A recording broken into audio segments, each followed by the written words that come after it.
Hello. Oh my God.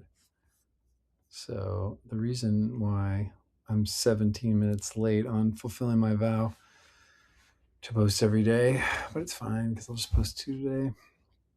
The reason I'm late is because I went to a Wachuma ceremony. So I'm post Wachuma right now. And we'll see if any of this makes any sense to anyone. Okay. 188. This one's called The Queen Speaks. Dear Ewan, I have a super busy day as I prep to leave in 6 days. I had to book Brian's coaching call for 7:30 a.m. as I made plans to meet Chris Baker for breakfast. Brian came on the call and leaned in with, I have a feeling of tenderness and like I both want to cry and don't want to cry. I felt such a strange impulse to stand at relaxed attention. I told him, it's so interesting how excited I am to patiently wait in this ambiguity. He was a little confused. We talked about how it's not really safe to be human and have an ambiguous feeling. It flies in the face of the famous line, shoulda get off the pot. That's so not me right now. There's something wondrous about loving and trusting ambiguity. I felt so satisfied and ready. Some of this is coming from last night's witnessing of my friend standing for herself in her boundary. I feel compassion for the rejected person that doesn't understand what it could do to feel accepted. I can't care for that and simultaneously be in the wonder of perfect trust for the root that is generating the feeling. Men often think of women as fickle. I know that those same men are tyrannizing their own inner feminine. They're doming their own souls.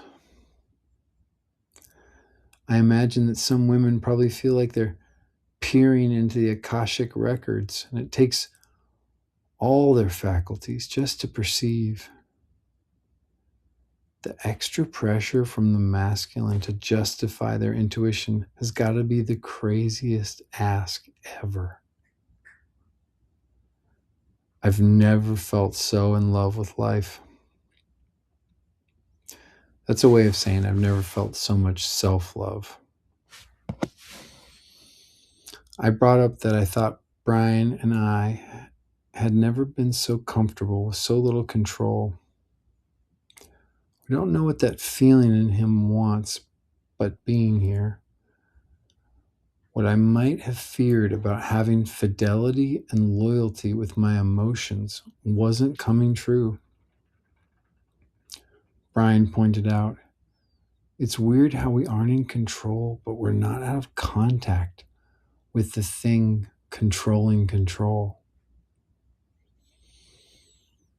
I can't make that clear, but it boils down to we don't actually care about control. What we care about is access to choice.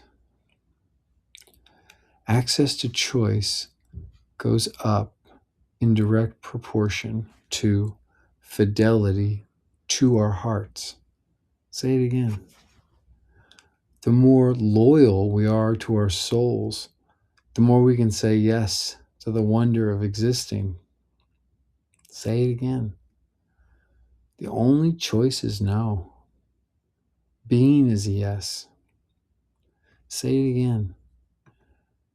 Brian and I were laughing, noticing how we were definitely more manipulatable.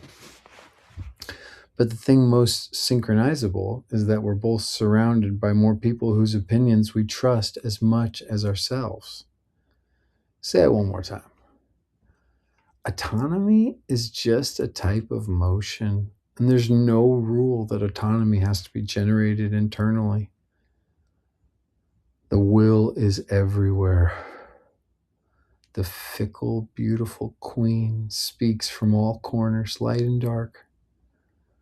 Her words are good before they are understood. I am the avatar of choice, and it feels so good. At breakfast, I looked at my life and thought, I love who I've become since I fell in love with you, Ewan. You're the muse of me loving myself unconditionally and terminally. Admiring life, Mike.